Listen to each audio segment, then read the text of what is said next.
My name is Victor Godfrey. It is time for me to announce the stellar lineup. We do have the exceptional Blessing for Wowe, and not forgetting the one I call the Maverick. Stone Avenue very much with me in the studio, and together our job is quite simple to ensure we break down every single talking point leading up to kickoff. Guys, how are you guys doing?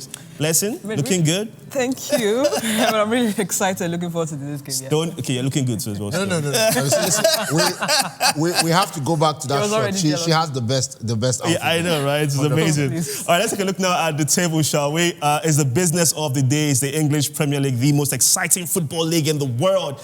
Arsenal are topping the table. Second place, Man City, who are quietly being consistent, if we're being very honest. Liverpool, defending champions, are in third, and Bournemouth wraps up the top four. But again, Chelsea right there in fifth place, our home side, and the away side is Sunderland. They're level on points. A victory for Chelsea will see them go into second place, leapfrogging Manchester City. Look now at the second half of the table, shall we?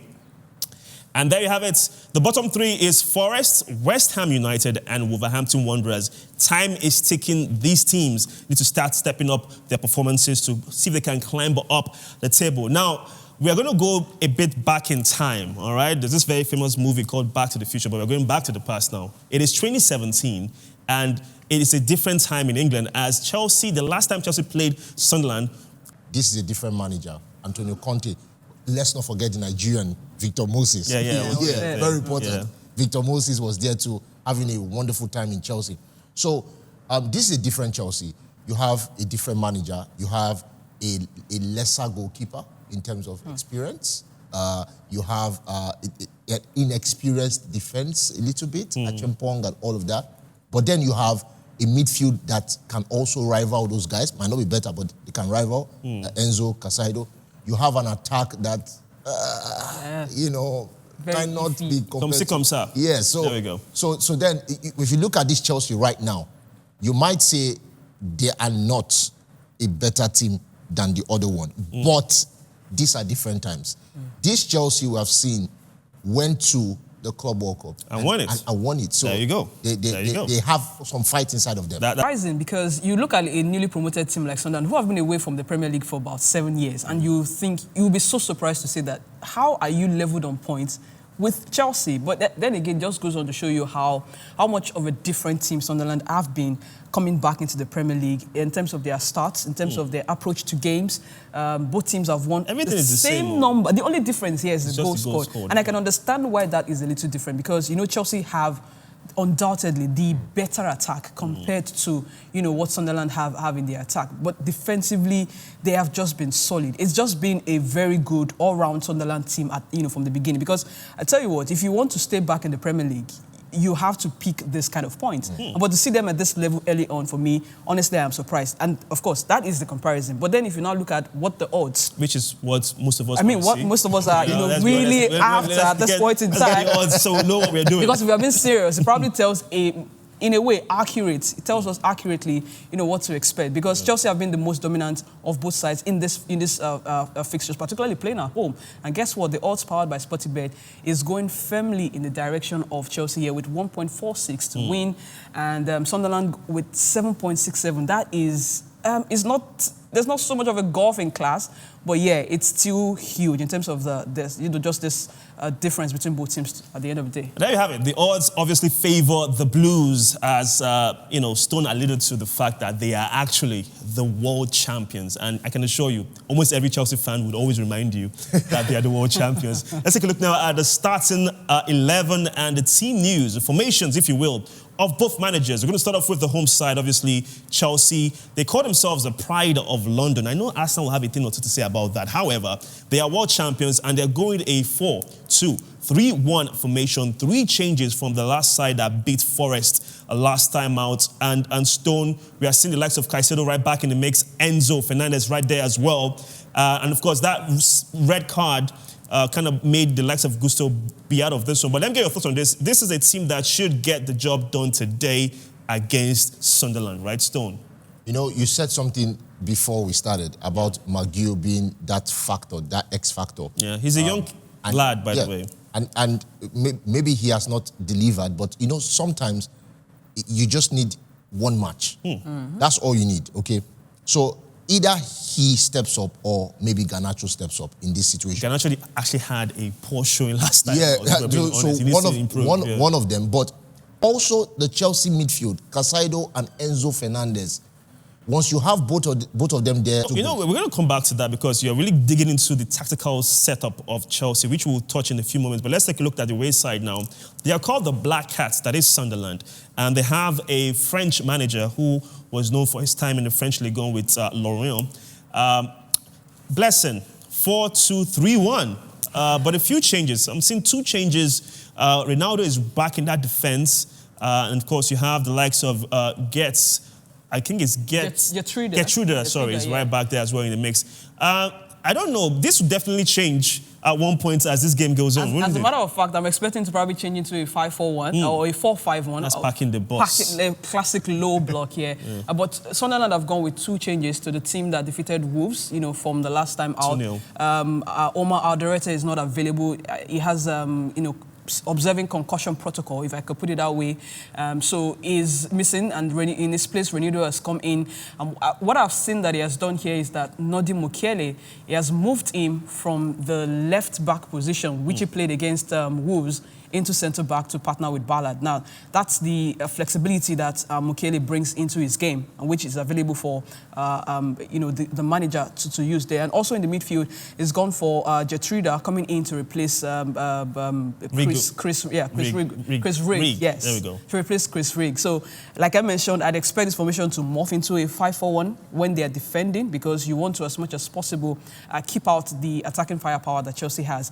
But what I would expect from Renido now is, can he give what Mukiele gives on that every time he plays on the left wing? We saw that, from the last game against Wolves, where he just adventuring forward, in the attacking, trying to join up with the attack to create chances, and also find a way to limit, the Chelsea, that's wing space for Chelsea as well. So that's what I'm expecting, to see from this entire, setup for Sunderland. Everything actually looks very nice for what could potentially be an explosive encounter from both sides of the spectrum, whether you, support the Blues in Chelsea or you support the Black Cats in Sunderland. Now, Chelsea have had a bit of an injury crisis, if you will. I'll call it a mini injury crisis, because one of their key players in Cole Palmer has been out for a while. And Stone, there's a new trendy word being used. What is the system that managers use, especially at this level of the game?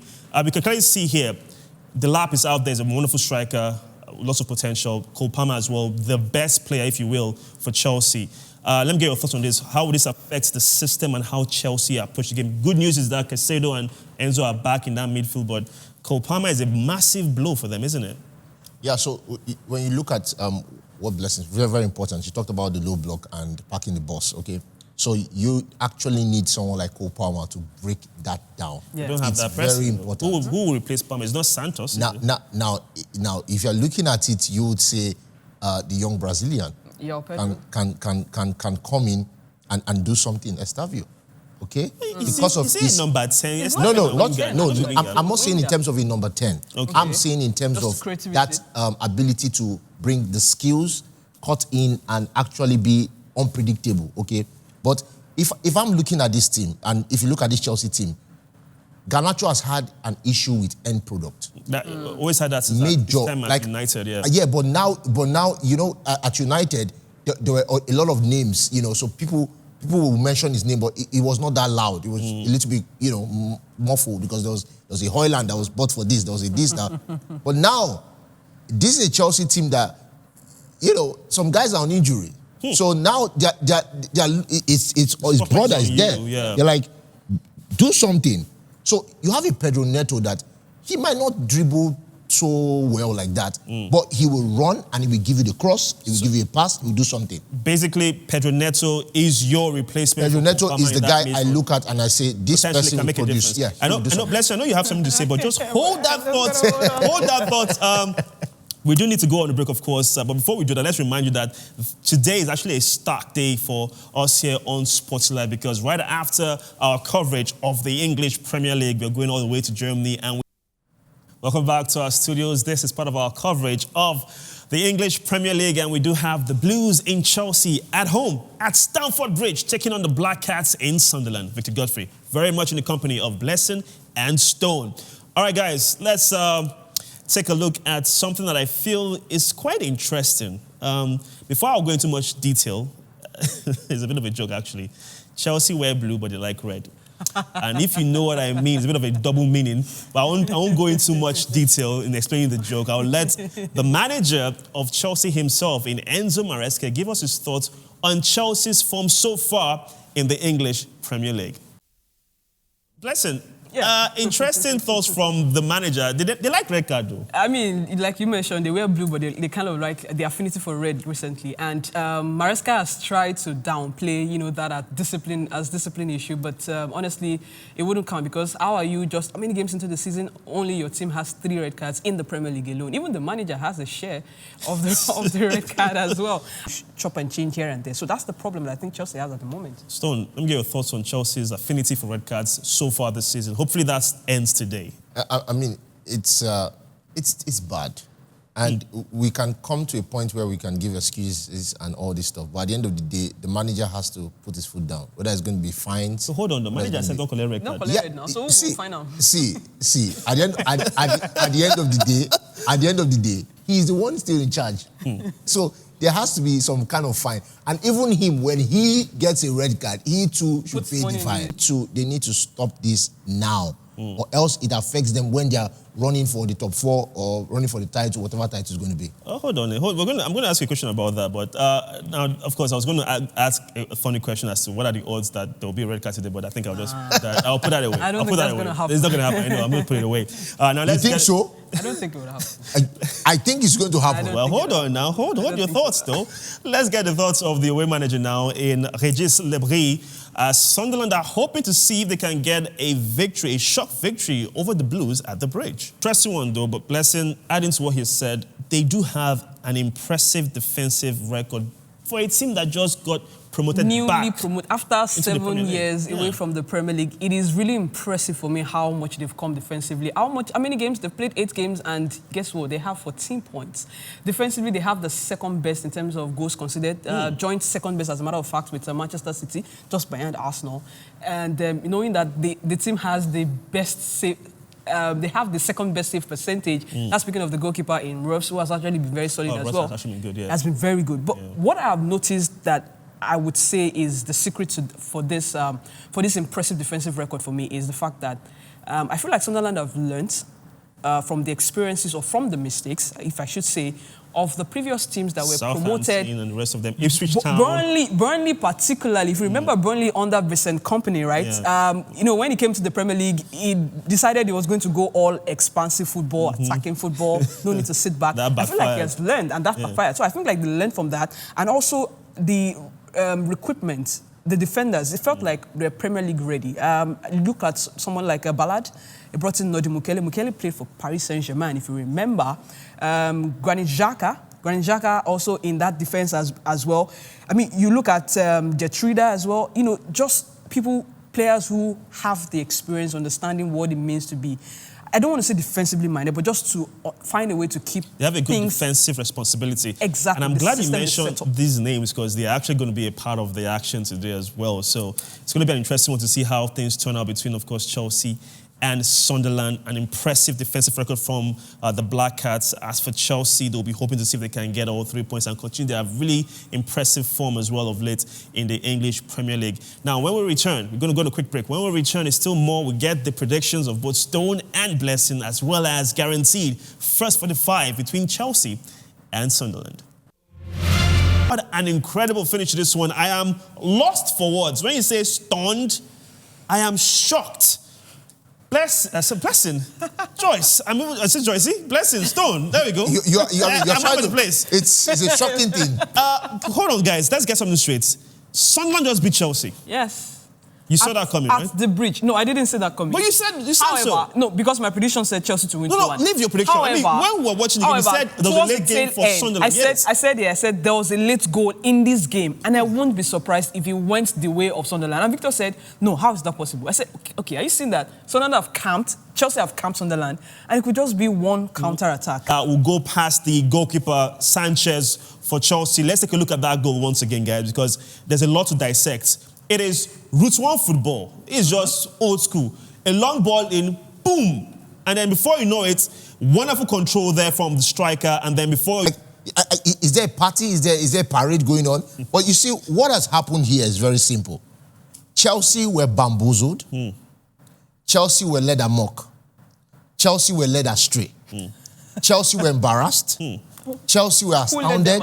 Hold on. Chelsea were beaten. Did you write Chelsea were astonished. Actually, Chelsea were shocked. You did. Chelsea were shaking. London Bridge is down.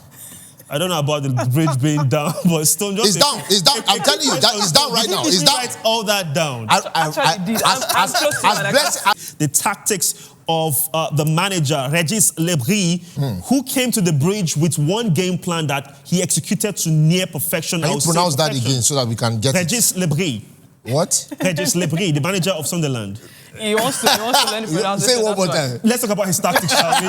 How good was he today? Go Victor, ahead.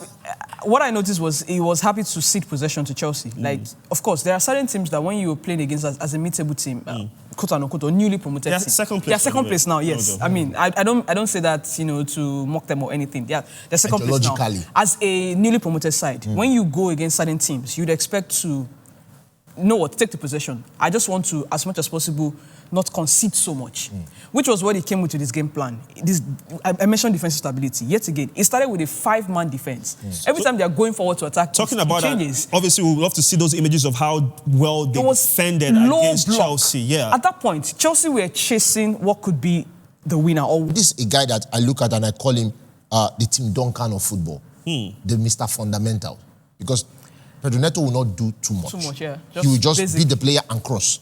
He will beat the player and shoot, or is fundamental. So for him not to pass that was like out of character. That's out of sort, the way I saw it. But it's still terrible to do that kind of thing. Like, especially when you're chasing the game and you need to go. Well, so we do have the goal scorer's interview. And of course, the winning goal scorer, the Moroccan Talbi, right now standing by. And we're going to get his thoughts at full time for scoring the goal that has taken, of course, Sunderland to second place. In the Premier That was a nice, candid moment from Isido. He's like, maybe we're fourth, fifth, but he's actually not aware of the fact that Sunderland are in second place temporarily, by the way. Yeah. But again, you don't know what results can happen. I'm telling you, just like the shock. It's very unpredictable. Now, the reporter highlighted something that I felt was really good. She mentioned the team spirit, because it's not every time a team comes to Stamford Bridge, goes a goal down, and comes back and wins it. For instance, defending champions, Liverpool, couldn't do that last time out.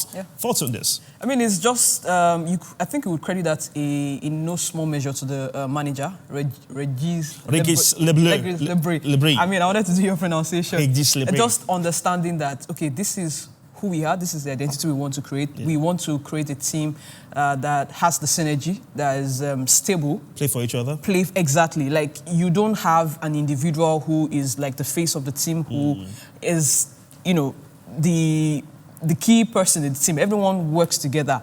And that's why I keep mentioning that every time they're defending together. You mentioned mass attack, mass defense. That was the word that you gave, and that's exactly what we saw. So you have guys who are covering for each other.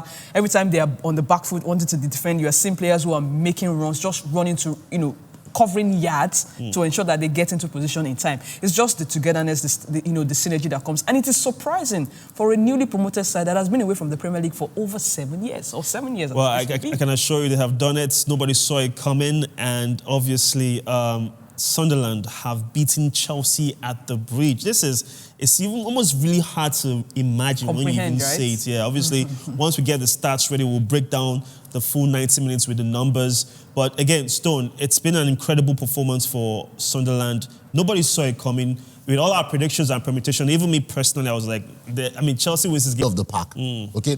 So Xhaka might not have the legs to press again. So he sat back there as the guy doing all of that. And you look at the ball possession there that Chelsea had, 69% ball possession. And you would think that they will actually use this to do something incredible. They had 16 shots, 7 on target. You had 17 clearances. You had passes completed, all of that. They had more than double the passes completed that Sunderland But had. the most important start of and them yet, which is and yet the most important start was 1-2. But that Victor, was it. I wanted to mention, I don't quite agree that Chelsea were lackadaisical in this game. Now, did they get chances that they did not take? Yes. But were they lackadaisical? No. I feel like they didn't have any answer whatsoever to Sunderland's low block. And that's from the angle of creativity. If there was a Cole Palmer in that team, That's what I dare believe that he would have found a way Lack to of creativity. creatively break down Number 10. the defensive block. wall I still don't that Sunderland have agree with created. that. That's one. I feel like that's I don't agree with that. that's the major issue that they had in this team. It wasn't about them being like a. What about the lazy pass by Neto? It happens. That's the what I'm lazy saying. pass by That's Pedro. what I'm saying. That's what I'm saying. That is it that they didn't have chances? They had chances, but they didn't take the chances. So the passes were lazy though. Yeah, granted. So that means that there was lackadaisical attitude somewhere. Performance was not like a. All right, guys. As much as we want to talk about if the pass was lazy or not, scoreline reads Chelsea 1, Sunderland 2, and nobody saw that scoreline, to be honest, coming.